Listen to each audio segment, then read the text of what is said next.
Sud Radio, les clés d'une vie, Jacques Pessis. Les clés d'une vie, celle de mon invité, vous avez tellement travaillé qu'à l'inverse de beaucoup d'autres, vous n'avez pas eu besoin de faire ce qu'on appelle des ménages. Et pourtant, grâce à des scènes, vous êtes largement passé aux actes. Bonjour Valérie Carcinti. Bonjour. Alors, on parlera tout à l'heure de Champagne, un des nombreux films que vous tournez parce que vous n'arrêtez pas. Mais on va parler de votre carrière qui est assez étonnante parce que moi, j'ai rarement rencontré des comédiennes qui fassent autant de choses en même temps dans des registres aussi différents.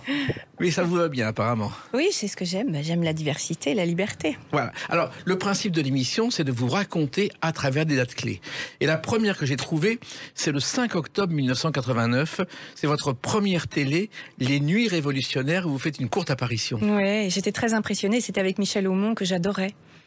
Il y avait également Isabelle Gélinas et Sophie Bouilloux et Jean-Pierre Laury. Voilà, je me rappelle. Et Michel Bouquet faisait une courte apparition. Oui, Michel Bouquet que je retrouvais quelques années après au Bien théâtre. sûr. Absolument. C'est l'adaptation d'un roman de Nicolas Restif de La Bretonne. Oui, passionnant, une écriture démente. Qui est un écrivain totalement oublié aujourd'hui, alors qu'il était l'anti-Marquis de Sade à l'époque. Oui, c'est ça. Oui, c'est ça. C'était une sorte de journaliste du quotidien, un chroniqueur. Et du coup, c'est un témoignage de la montée de la Révolution française extraordinaire.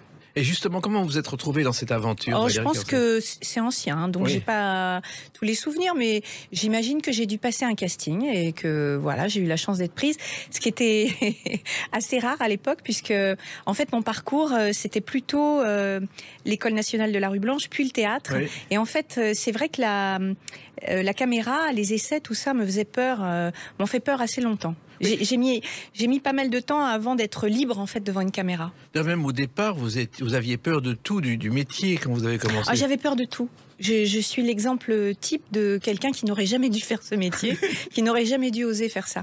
J'avais beaucoup d'inquiétudes, j'avais beaucoup de phobies, j'avais pas assez confiance en moi, et pourtant, le désir a été plus fort que tout, c'est génial. C'est génial. Alors, ce qui est étonnant, c'est votre côté éclectique, Valérie Carcinti, parce que Les Nuits révolutionnaires, c'est votre première apparition à l'écran, et la deuxième, c'est Édouard et ses filles de Michel Lang. Très différent. Complètement différent. Alors, je crois que Édouard et ses filles... Je me demande si c'est pas Franck Dubosc à l'époque qui m'avait branché, je sais plus. Mais c'est pareil, c'était arrivé comme ça. J'ai passé les essais grâce à un acteur.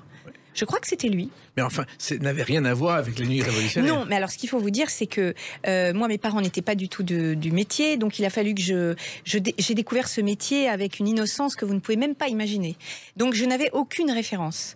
Ma mère m'avait fait découvrir des films extraordinaires comme La Strada ou Gelsomina. Bon, ça, c'est des références merveilleuses quand on est toute jeune. J'avais dû avoir 12 ans. Bon, quand même.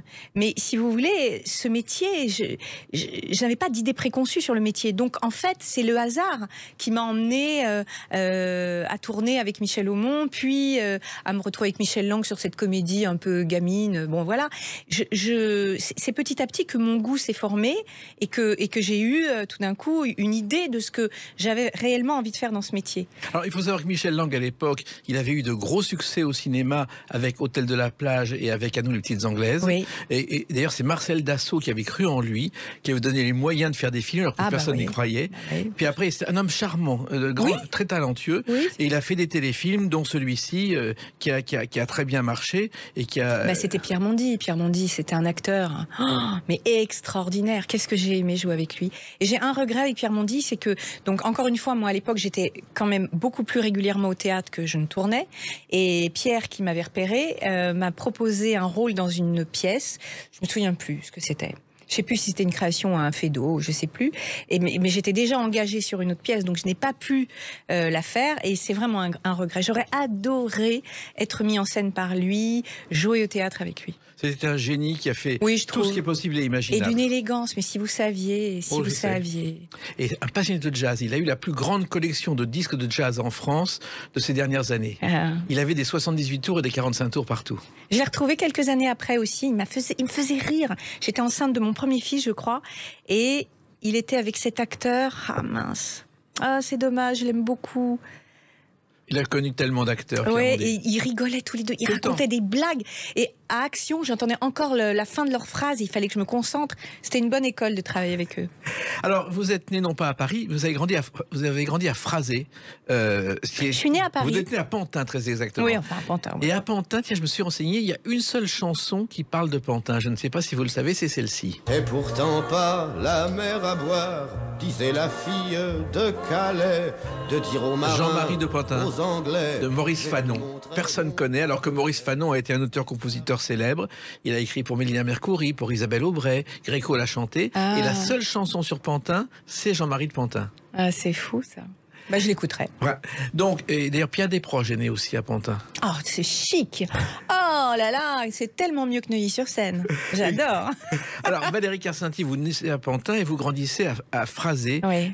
Qui est dans le centre Val-de-Loire et qui est une région, d'ailleurs, Phrasé a été choisi pour le village préféré des Français, pour la région centre Val-de-Loire, et a fini 10e du classement. Ouais, c'est très, très joli. Mes parents ont bien fait de quitter Paris. J'ai eu cette chance-là. D'abord, ils sont partis, c'était le week-end pour nous.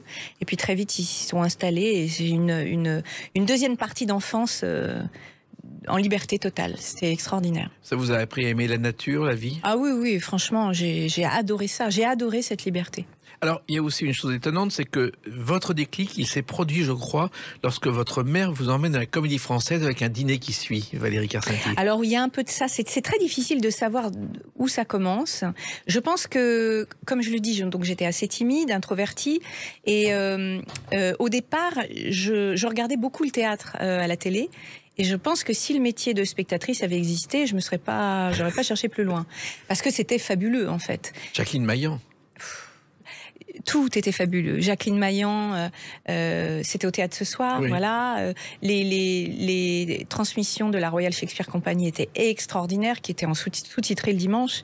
J'en ratais pas une. Enfin, et puis je lisais beaucoup de théâtre aussi. Pourquoi? Alors là, ça, c'est les mystères. Hein. Pourquoi un enfant va vers une chose et pas une autre?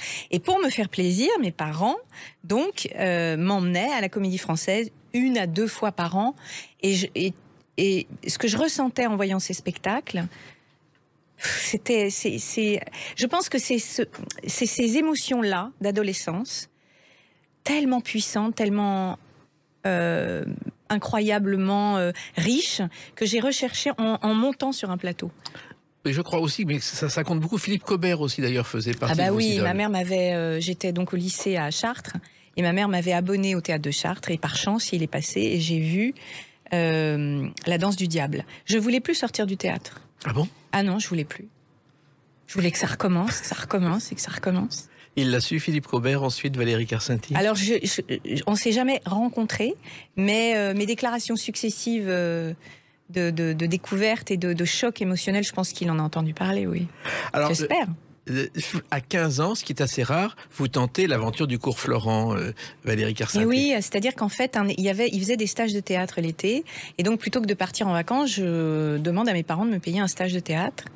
Et voilà, le désir a été confirmé. J'étais très timide, j'étais toute rouge, j'étais de dos, on ne m'entendait pas, mais je voulais être là. Mais voilà. Comment faisaient les professeurs pour vous repérer? Je pense que j'avais une sensibilité sûrement, je devais les toucher, j'étais très jeune aussi, et puis je suis tombée sur des profs qui aimaient ce qu'ils faisaient, donc ils m'ont apprivoisée. Il y a eu ensuite l'école de la rue Blanche, voilà. Qui est encore à Paris, qui est à Lyon aujourd'hui. Ouais. Et ça aussi, vous êtes... Voilà, là, à partir du moment où je suis rentrée à la rue Blanche, il y a quelque chose quand même qui s'est ouvert. Voilà, même si j'étais encore très solitaire, mais en tout cas, j'avais confiance en moi et j'avais confiance dans...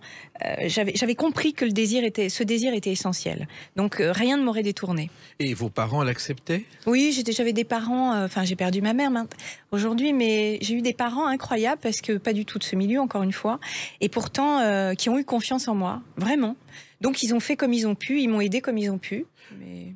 Ils m'ont pas fait douter plus que je ne doutais moi-même 2 mois. Et le parcours classique, c'est le conservatoire. Je l'ai tenté. Oui. Je l'ai tenté. J'ai eu le premier tour et pas le second. Et la même année, j'ai eu la Rue Blanche et je suis rentrée à la Rue Blanche. En me disant que j'allais tenter de nouveau le conservatoire. Mais une fois que j'étais à la Rue Blanche, on travaillait tellement, je faisais tellement de choses. Et puis finalement, j'y ai été heureuse. Donc j'y suis restée. Et puis vous avez été repérée par un metteur en scène qui, je crois, à l'époque travaillait à Bordeaux, qui est Jean-Louis Tamin. Oui, Jean-Louis Tamin, il m'a fait passer une audition. Oh, c'était extraordinaire, avec Roland Blanche et Jean-Pierre Laurie. Et c'était un rôle, voilà, magnifique. J'ai joué L'Étourdi, je crois. C'était L'Étourdi, voilà, une pièce en alexandrin. Et d'ailleurs, Roland m'a beaucoup aidé parce que je ramais quand même, j'avais pas encore travaillé les alexandrins et c'était compliqué. Et c'est lui qui, le soir, prenait le texte et me disait, bon, bah alors, vas-y, dis tes mots, qu'est-ce qu'elle dit, là, la fille, la Célie, qu'est-ce qu'elle dit? Alors je disais, avec mes mots à moi, il me dit, bah voilà, le sens, tu l'as. Les alexandrins, c'est rien, tu t'en fous.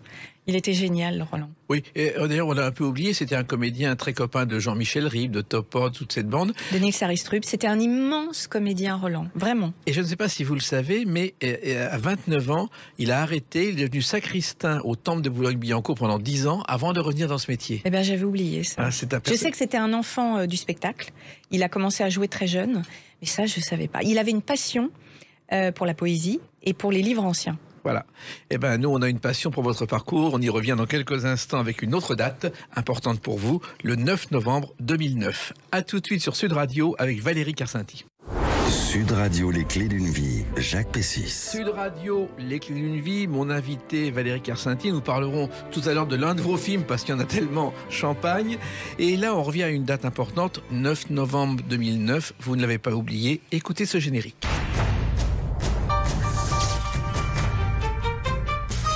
Scène de ménage qui a changé votre vie. En tout cas, il y a un avant, un après, ça c'est sûr. Puisque à l'époque, j'étais encore beaucoup au théâtre. Je tournais de temps en temps. Bon, voilà. Et puis, non, mais là, ce que ça a changé, c'est que ça m'a apporté une popularité que je n'avais pas.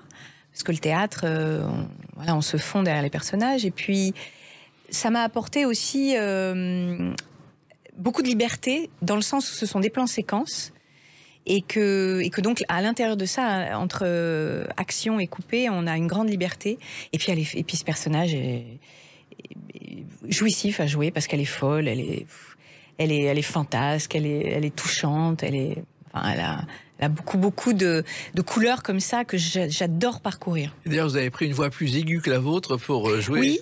Alors, on a fait un travail génial avec Alex Lutz, puisque c'est Alex avec lequel on a travaillé pour un petit peu comme ça. Il y avait une Bible, bien sûr, mais on s'est amusé à créer des personnages. Moi, j'adore ça. J'adore faire des compositions, et pendant des années, d'ailleurs, je ne faisais que ça, parce que l'idée d'être filmé, un peu plus intimement, me faisait très peur. Et donc, du coup, je suis passée par beaucoup de compositions pour oser. Et effectivement, c'est une composition, la démarche, la voix, c'est comme un petit clown, quoi. Et ça m'a libérée. Ce personnage m'a aidé à acquérir plus de liberté dans mon jeu. Comment êtes-vous arrivée dans Scène de ménage, Valérie Carcinti? Un casting. Mais un casting avec un premier acteur que je connaissais d'ailleurs et qui était très bon. Mais bon, voilà. Alors là, vraiment, la subjectivité des choix des acteurs. Et sans fin, donc qui n'est pas resté pour le second tour. Le second tour, je l'ai passé avec Fred Bourali, avec qui on s'est marré immédiatement.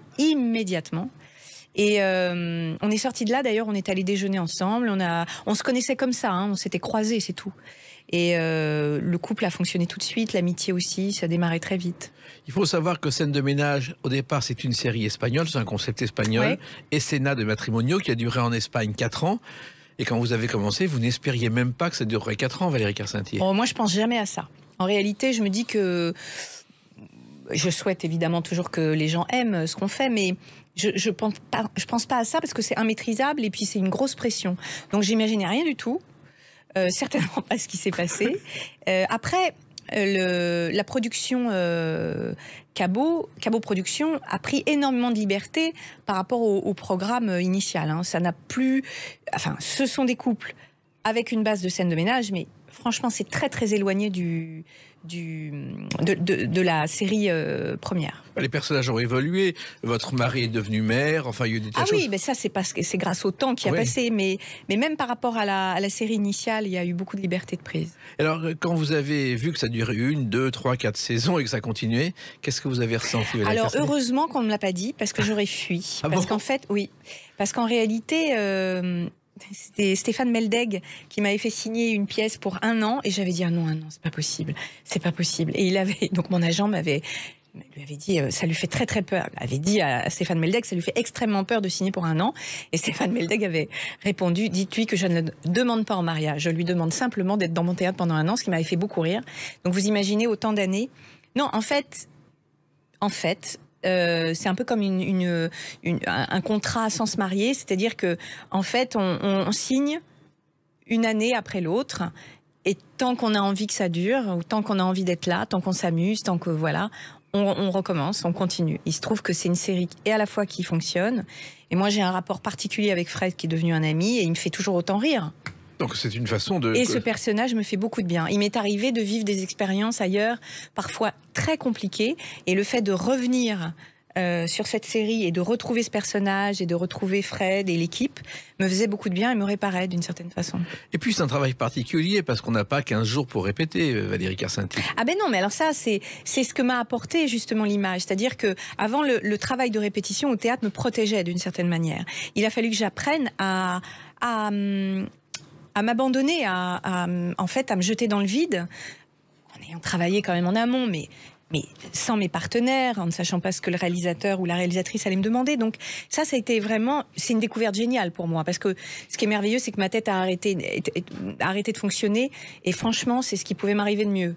Donc, mais c'est un apprentissage. Oui, ça a commencé avec les séries, les sitcoms de Jean-Luc Azoulay, où on répète la veille, on tourne le matin et c'est fini l'après-midi. C'était Friends aussi aux États-Unis qui était tourné comme ça pratiquement en direct. Oui. C'est un autre travail, on n'a même pas le temps d'apprendre le texte ou d'apprendre, on l'oublie. Scène de ménage, c'est différent. D'abord, on a bien le temps d'apprendre les textes, et surtout ce qui est très particulier, c'est que cette production que j'adore, je le dis à chaque fois, mais elle est exceptionnelle, a eu l'intelligence de faire ce qu'on appelle des journées de lecture, ce qui fait que les acteurs valident les textes qu'ils vont défendre. Ce qui est, en l'occurrence, une très bonne idée, parce que faire rire avec quelque chose qui ne nous fait pas rire, je ne vois pas comment. C'est très compliqué. Et on a tous d'ailleurs, et peut-être que ça fait partie du succès aussi de Scène de ménage, on a tous un humour particulier. Chaque couple a les auteurs écrivent pour un couple et pas de la même manière pour un autre couple. Vous voyez ce que je veux dire? Et donc, non seulement on a bien le temps d'apprendre le texte et de travailler, et on travaille sur le plateau, mais également on fait ces séances de journées complètes de lecture où on travaille aussi sur les textes. Parfois, on n'a pas besoin de travailler, ils sont tellement merveilleusement écrits qu'on se marre et puis on les prend tout de suite. D'autres, on retravaille dessus, on cherche une chute, ou on cherche à se les approprier. Ça vous a apporté une popularité incroyable. Dans la rue, on vous parle de Scène de ménage, on vous appelle Viviane Carcenti. Alors ça m'arrive, ouais. Après, j'ai la chance d'être une comédienne qu'on reconnaît pas forcément. Ça, c'est grâce à mes compositions, je pense, ou je sais pas. Enfin, c'est comme ça.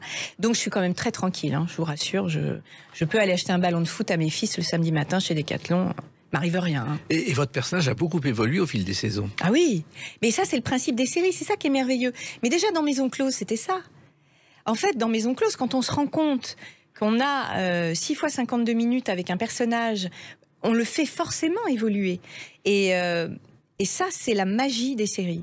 Vous êtes esthéticienne, alors je sais qu'en France aujourd'hui, il y a 8500 instituts de beauté et 2 esthéticiennes par établissement. C'est un métier très particulier aussi. Vous avez fait un stage pour l'apprendre? Mais elle l'est plus, je crois. Enfin, elle a arrêté depuis longtemps. Elle a arrêté. Donc, mais en même temps, il y a le mari qui regarde des matchs de football. Enfin, tout ça a évolué, mais c'était des points de départ qui ressemblaient aux Français. Donc, les Français vous ont assimilé à leur vie quotidienne. Sûrement. Et le football, ça vous intéresse? Non. Voilà. C'est bien ce que je pense. Parce que lui est fan du Real Madrid, c'est pas votre univers. Et puis alors, il y a aussi une chose, c'est qu'il y a un petit chien dans la série depuis quelques années, qui est votre petit chien, Hip Hop. C'est assez rare, ça. En fait, elle s'appelle Pop. Écoutez, je l'ai prise avec moi parce qu'elle était toute petite et qu'il fallait que je m'en occupe. Elle était craquante et on On l'a intégrée dans la série, voilà. Mais c'est facile de jouer avec elle, non? Oui, elle est tranquille, elle est... Mais les chiens au cinéma, d'ailleurs, je ne sais pas si vous le savez, mais il y a eu Belle et Sébastien, le plus célèbre feuilleton de télévision. Je regardais enfant quand même, je m'en souviens. Et Belle n'obéissait pas à Sébastien. Et on mettait des morceaux de chocolat dans la poche de Sébastien pour qu'elle suive et qu'on puisse tourner. Ce qui est assez étonnant. Sinon, ça ne marchait pas. Et puis, il y a eu effectivement la Maison Close, en même temps, pratiquement, qui était très différent. Oui, ça c'est la chance. Ça c'est vraiment...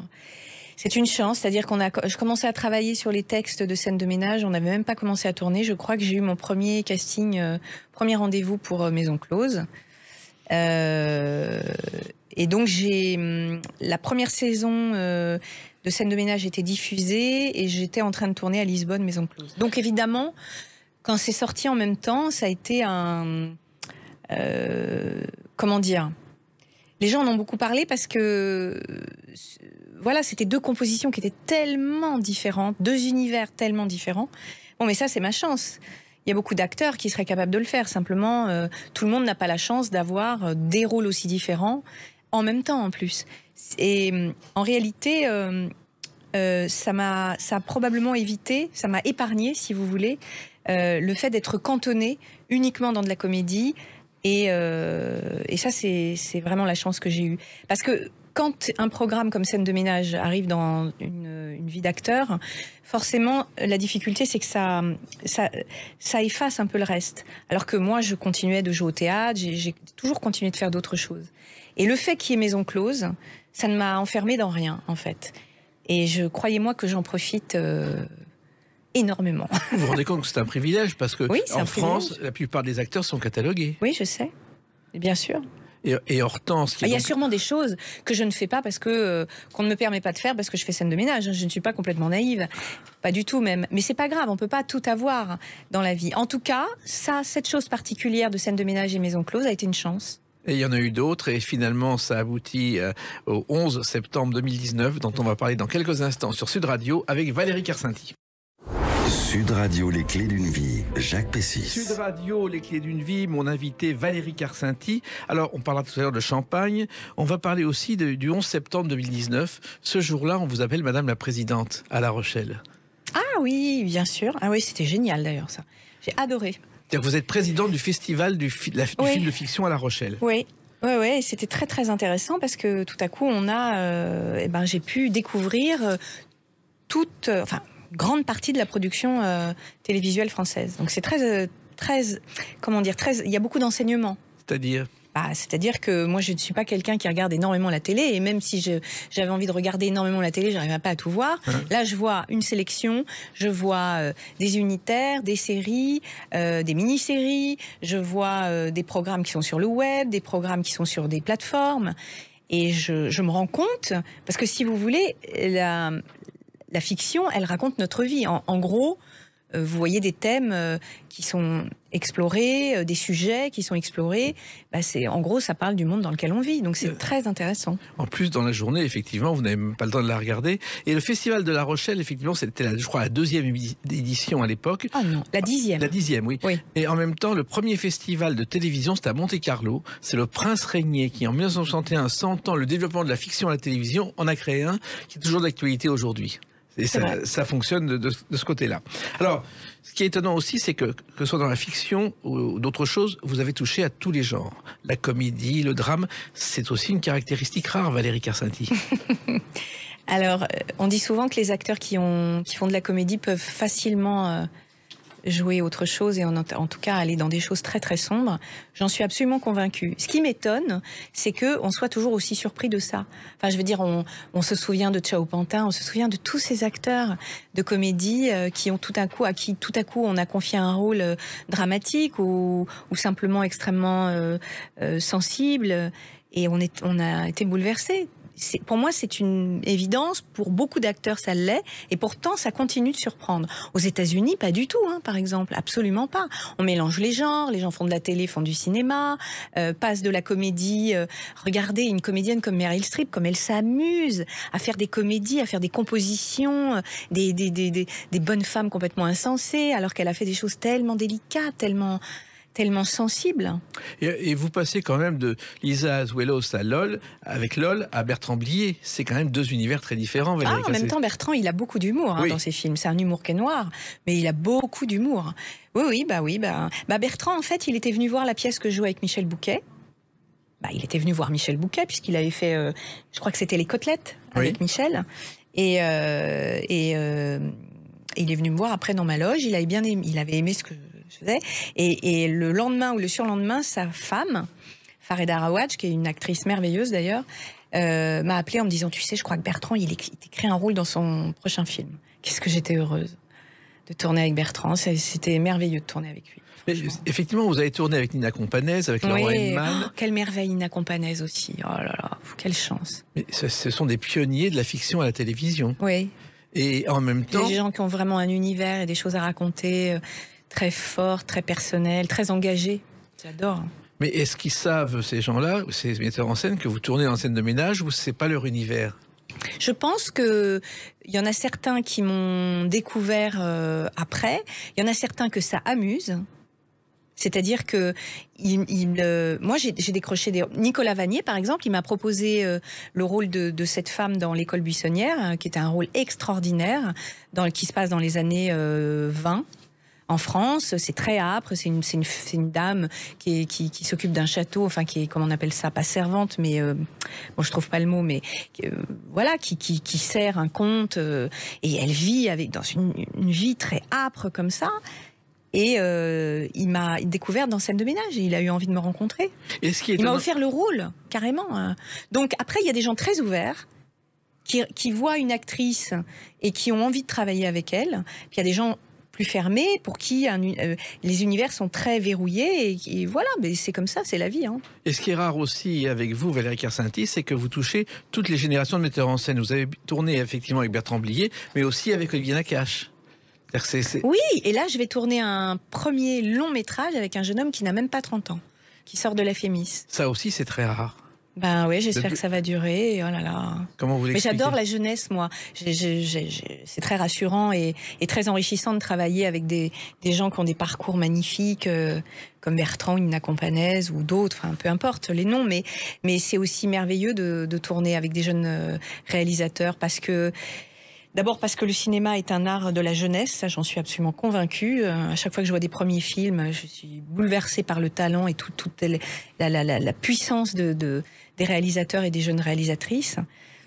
Et puis moi, c'est merveilleux de pouvoir justement continuer de travailler avec des gens très jeunes. Oui, mais en même temps, on fait différentes choses. Il faut apprendre tous les textes, faut s'y retrouver, c'est pas évident. Oui, mais ça, c'est rien. Vous savez bien qu'apprendre le texte, c'est rien du tout. Ouais, pas beaucoup de comédiens. C'est rien du tout. C'est à côté du travail qu'il y a à fournir, c'est rien du tout. Alors, il y a le cinéma, la télévision et le théâtre. Et le théâtre, ça a commencé quand même au début. On a parlé effectivement de l'Étourdi, mais vous avez joué Camus, vous avez joué Sartre, vous avez joué Anouilh. Là aussi, c'était des débuts que vous n'auriez pas imaginé quand vous êtes entré à la Rue Blanche. On n'imagine jamais, on n'imagine jamais rien. On a très peur quand on démarre, quand on est jeune. Mais oui, Anouilh, c'est un grand moment. Colombe de Jean Anouilh, ça, c'était une pièce que j'ai eue sur les épaules, un rôle que j'ai repris en 10 jours en plus. Donc c'était. Mais ça a été par exemple une leçon aussi, parce que ça m'a encore une fois empêché de penser. Je me suis rendu compte que quand j'étais obligée de me jeter, eh bien finalement, je m'en sortais mieux. Donc tout ça, c'est des étapes très importantes dans ma vie, dans ma carrière, dans ma vie surtout. Et puis, il y a eu Le Roi se meurt avec Michel Bouquet, qui est un souvenir mémorable, je suppose. Oui. Michel était un acteur puissant, tellement exigeant, tellement conscient de son métier, de l'importance de son métier, tellement conscient du sacré que c'était de monter sur un plateau, de jouer, et en même temps avec beaucoup d'humour. Hein. C'était quelqu'un qui aimait s'amuser. Il n'était pas emmerdant, hein, Michel. Il avait de l'humour, il avait une malice incroyable. Et puis bon, Ionesco, Le Roi se meurt, c'était une œuvre incroyable. On est parti pour jouer 4 mois finalement. Je crois il y a une pièce on l'a créée en septembre, dans mon souvenir. On s'est arrêté en décembre. Il y a une pièce qui a été créée en janvier. Ils ont joué janvier, février. On nous a rappelé et on a recommencé et on a joué jusqu'en juin. Et il y a aussi la première captation avec Michel Bouquet. Et je suis assez fière de ça parce que je suis en partie, je l'ai convaincu de faire une captation. Parce qu'à l'époque, il ne voulait pas faire de captation, parce qu'il disait que le théâtre était un art éphémère et qu'il n'y avait pas de captation. Il fait partie aussi d'une génération qui a un temps méprisé un peu le cinéma, quoi. L'art, c'était le théâtre et c'était les acteurs de théâtre. C'était l'époque où les réalisateurs venaient dans les salles de théâtre pour choisir les acteurs. Bref. Et donc, il ne voulait pas faire de captation. Et je lui ai simplement raconté que moi, quand je vivais dans mon petit hameau à la campagne, s'il n'y avait pas eu de théâtre à la télé, ben, je n'y aurais jamais eu accès. Et que plein de jeunes ne pouvaient pas avoir accès au théâtre, en tout cas aux grandes pièces de théâtre, parce que j'ai été emmenée avec ma classe au théâtre, je me suis emmerdée comme c'est pas possible, parce que parfois c'est des productions qui sont pas hyper intéressantes, il faut bien le dire, quand on est en province. Et là, je lui ai dit, Michel, c'est très important, c'est une transmission pour moi très importante. Eh ben, figurez-vous, bon, il a dû en parler avec Juliette, parce que sa femme, a beaucoup d'influence sur lui. Mais en tout cas, c'est la première captation des pièces de Michel, c'est celle-ci. Oui, car effectivement, il avait tourné des Molières pour la télévision, mais c'était des fictions pratiquement avec Claude Santelli et Marcel Duval. Ah oui, mais ça n'a rien à voir. C'était fait pour. C'était fait pour. Ah oui. Ça n'avait rien à voir. Là, il était d'accord au départ. Oui. Alors, ce sont des monuments de la télévision. Monuments de la télévision, mais c'est réalisé pour. Alors que là, ce qui est très compliqué, c'est de jouer une pièce de théâtre en étant obligé de projeter, c'est-à-dire, voilà... Et d'être filmé, parfois c'est outrancier. C'est un médium qu'il faut trouver qui est très compliqué. Il m'a expliqué un jour, je l'avais rencontré quelques années avant sa mort, qu'il travaillait tellement ses rôles qu'il lui arrivait de casser des objets autour de lui quand il n'était pas content de ce qu'il avait fait. Ah oui, je pense qu'il était tellement exigeant avec lui-même. Il y a aussi une autre activité qui compte pour vous, c'est le doublage, qui n'est pas évidente non plus. Alors ça a compté pour moi énormément, parce que quand on est jeune comédien, je peux vous assurer que pour arriver à joindre les deux bouts, c'est pas facile. Et donc oui, et en plus comme j'adorais les dessins animés, j'ai doublé beaucoup de dessins animés. Et j'ai adoré ça. Et puis après des grands films et des grandes actrices, ce qui m'a appris beaucoup aussi. Vous avez doublé Mulan, je crois. Ah oui, en dessin animé, j'ai fait la voix de Mulan. J'ai fait d'autres voix. Alors, j'ai fait souvent des doublages de princesses. Moi, ce que j'aurais bien aimé faire, et ça, je rejoins mon goût pour la composition, c'est les méchants, c'est les petites bestioles, parce qu'on change de voix et tout, j'adore ça. Et ça, malheureusement, ça c'est pas... on me l'a jamais confié, malheureusement. Mais bon, c'est pas grave. Peut-être plus âgée, quand ma voix va un peu se fatiguer, peut-être qu'on pensera à moi pour jouer des sorcières. J'adore ça. Et vous avez aussi doublé Salma Hayek, vous avez doublé Jennifer Aniston. Ah oui, j'ai doublé des comédiennes absolument extraordinaires. Et ça m'a appris beaucoup. Helena Bonham Carter, j'ai doublé je sais pas combien de films d'elle. Enfin bon, bref, peu importe, mais j'ai appris beaucoup. Ouais. C'est un métier particulier, le doublage? Oui, enfin c'est une des disciplines, comme il y en a plusieurs. La technique, c'est pas quelque chose de très... Enfin, franchement, il n'y a pas de quoi... c'est assez simple, enfin... En réalité, moi j'ai travaillé avec un directeur de plateau qui était un homme qui aimait vraiment les acteurs, et il me disait, tu sais, si c'était juste, t'es en place, hein. Donc voilà, c'est pas... Mais j'ai aimé ça, oui. Et d'ailleurs, il y a Gérard Hernandez qui est dans Scène de ménage, oui, qui a fait beaucoup de doublages avec Roger Carrel et avec Micheline Dax, qui s'amusait beaucoup. Et un jour, Carrel, qui faisait des blagues régulièrement à Hernandez, descend dans sa voiture et met un soutien-gorge de femme dans la voiture d'Hernandez. Sa femme ouvre la voiture pour la nettoyer et tombe sur le soutien-gorge. Je lui dis, qu'est-ce que c'est que ça? Et sa réaction, ça a été, c'est Carrel. C'est effectivement des gens... Hernandez, vous le croisez de temps en temps sur les plateaux? Oui, très peu, mais je le croise, oui.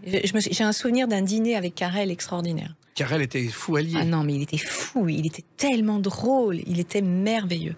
Avec Maurice Chevitte. Oui. Un dîner avec Maurice Chevitte, la femme de Maurice, Pauline, je crois, Roger Carrel, sa femme, je me souviens plus de son nom, et un ami et moi. Et Carrel, un jour, a passé une petite annonce pour vendre sa femme avec son numéro de téléphone. Et Dieu sait qu'il l'aimait, sa femme. Oui, et il y a eu beaucoup d'appels. J'imagine, elle était magnifique. Qui a créé une scène. Alors finalement, quand on voit tout ce que vous avez fait, le courage, vous l'avez maintenant. C'est le passé est enterré. Alors, c'était pas le courage qui me manquait. J'en avais énormément du courage.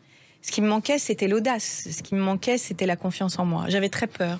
Oui, maintenant, j'ai plus peur. Maintenant, j'avance, je suis tellement heureuse déjà de la chance que j'ai eue, puis j'ai plein d'envie, il y a plein de projets qui arrivent, je suis tellement heureuse de tout ça que je profite maintenant. Eh bien, on va profiter de votre compagnie pour évoquer dans quelques instants une autre date, le 8 juin 2022. A tout de suite sur Sud Radio avec Valérie Carcinti. Sud Radio, les clés d'une vie, Jacques Pessis. Sud Radio, les clés d'une vie, mon invité Valérie Carcinti.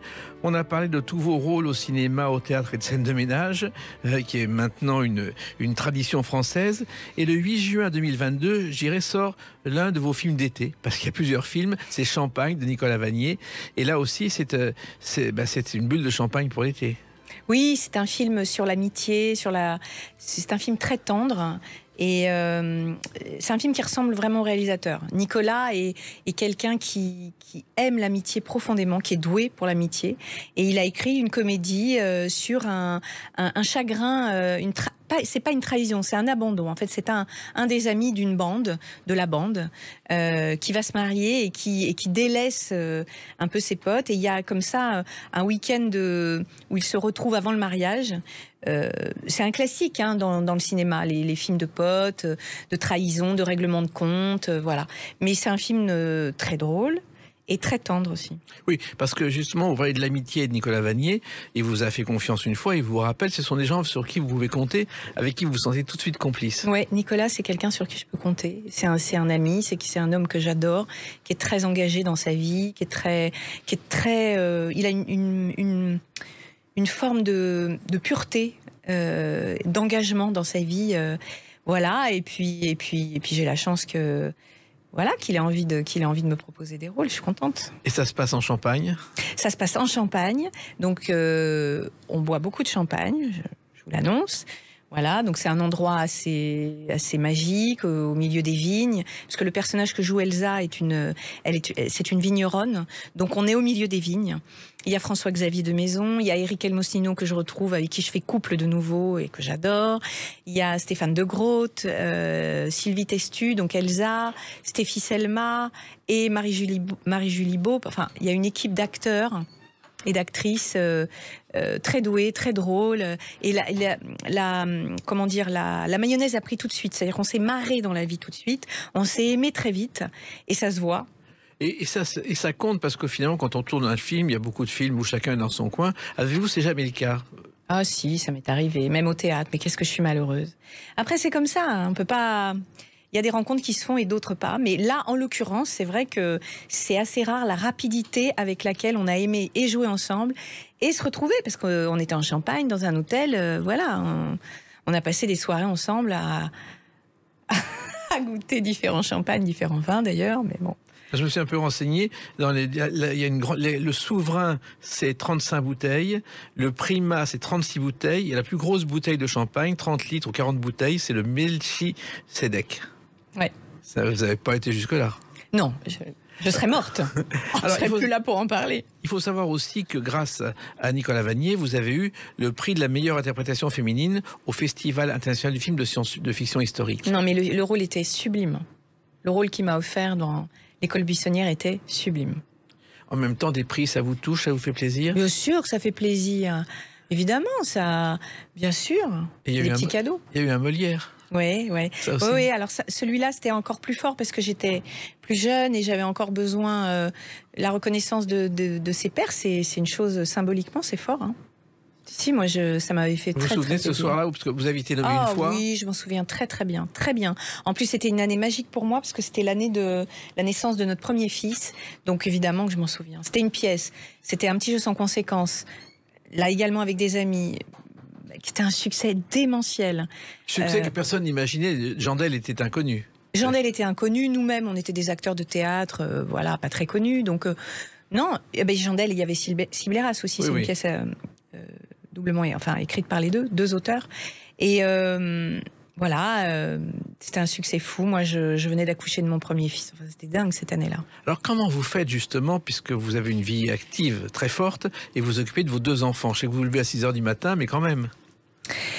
Déjà, la recette, mesdames, c'est qu'il faut épouser ou vivre, en tout cas, puisque moi je ne suis pas mariée, mais à vivre avec un homme féministe, ce qui permet un partage des tâches. Oui. Et c'est le cas. Mon chéri, à moi, il a toujours été là quand je ne pouvais plus assurer.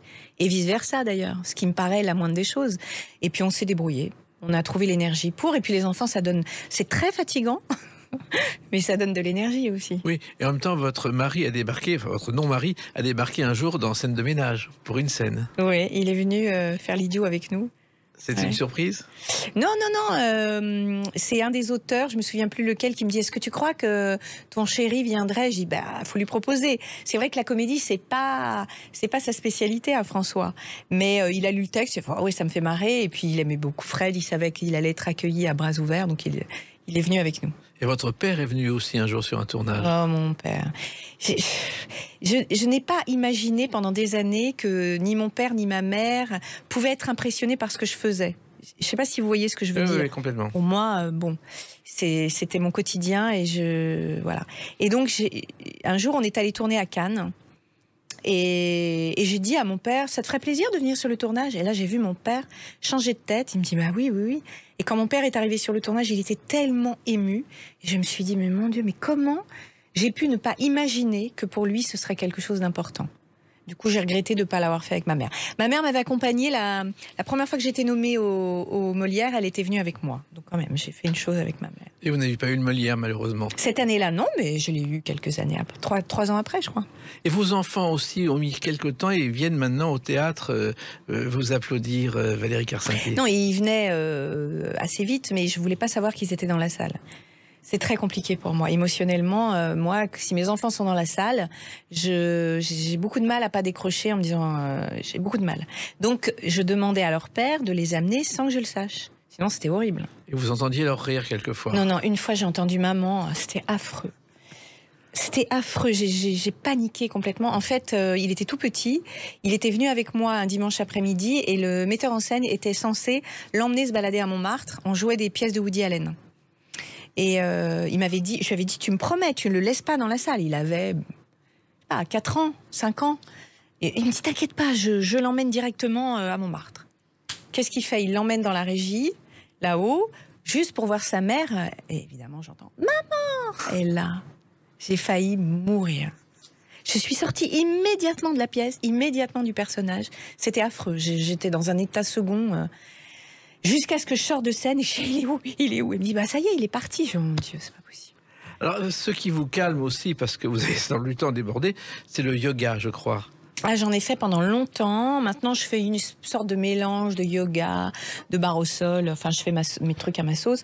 Oui, je me suis... il a fallu que je trouve des solutions pour effectivement m'apaiser. Parce que vous avez fait une carrière incroyable, vous faites une carrière incroyable, et en même temps, vous avez l'air calme alors que vous ne l'êtes pas. Je suis très calme, je suis très émotive. C'est pas la même chose. Et un jour, votre mari a dit que vous étiez un peu hypocondriaque. Non, je suis pas du tout hypocondriaque. Je suis sûre qu'il a pas dit ça. Et si, il a dit ça un jour dans une interview. Ah, c'est vrai. Ouais. Non, je suis pas hypocondriaque. Je suis très très émotive. Non, j'ai absolument pas peur de la maladie. Donc non, on peut pas dire ça. Mais j'anticipe sur certaines choses. Maintenant, je me suis un peu calmée quand même, mais ouais. Alors, je fais de l'angoisse d'anticipation, voilà, exactement. Alors, Champagne, bien sûr, c'est une comédie joyeuse. Ah oui. Mais, et tout le monde va rire, parce qu'en plus, des films comiques, c'est essentiel, et des films comiques avec un fond, parce que la culture est très importante pour vous. Bah oui, bien sûr qu'elle est importante. Et elle est même... elle est plus qu'importante, elle est fondamentale. Mais oui, il y a un fond, il y a même des scènes... il y a parfois des scènes d'engueulade qui sont assez... qui font un peu mal, quoi. Donc... mais c'est une comédie, bien sûr. Bien sûr. Mais quand je parle de culture, c'est que quelquefois, je sais que vous êtes mis en colère parce que à la place de pièces de théâtre, on a mis des annonces sur les colonnes Maurice pour des choses qui n'avaient rien à voir avec le théâtre. Et pour vous, défendre la culture telle qu'elle est aujourd'hui, c'est essentiel. Bah, bien sûr que c'est essentiel. Vous voyez bien que tout le monde vous voyez, avec ce qui s'est passé avec le Covid, comment ça a manqué à tout le monde. C'est terrible de ne pas aller au théâtre, de ne pas pouvoir aller au cinéma, de ne pas avoir des expositions. C'est quand même... L'art est une manière la seule manière, moi, que je connaisse, le seul moyen que je connaisse d'arriver à supporter la vie et d'arriver à comprendre et à se comprendre dans la vie. Et le confinement, comment l'avez-vous vécu, Valérie Carcenti? Ça a été, parce que franchement, comme je travaillais beaucoup par ailleurs, le fait d'être arrêtée, de me retrouver avec mon chéri et nos enfants, on était dans des conditions qui étaient pas du tout pénibles, on l'a bien vécu. Dans une maison que vous avez construite? Ouais. C'est assez rare, ça aussi. Ouais. Ouais, c'est une maison. On est parti d'une toute petite maison d'ouvriers, vraiment une toute petite chose en ruine dans une impasse, et on y a fait notre maison. C'est rare de savoir faire ce genre de choses. Non, attendez, on l'a pas fait de nos mains, je vous rassure, mais on a pu la faire faire. Alors, dans toutes vos activités, j'en ai trouvé une qui est un peu plus méconnue. Écoutez ceci. La flûte enchantée de Mozart. Et vous en avez fait un événement avec des livres-disques, je crois. Oui, il y a la flûte enchantée, il y en a un autre. Il y a le texte de Modiano, de Leclésio. Oui, ça c'est une merveille. Et d'Alexandre Jardin. C'est aussi notre activité, le livre-disque. En fait, j'adore la radio. J'adore la voix. Pendant très longtemps, quand j'étais étudiante, j'écoutais la radio. C'est pas la télé qui m'intéressait, c'était la radio. Et donc j'écoutais beaucoup de choses, beaucoup d'émissions. Et la voix des acteurs et des chanteurs aussi, j'ai entendu Pomme l'autre jour chanter a cappella, c'est magique. La voix, pour moi, c'est magique. Et vous n'avez jamais chanté ?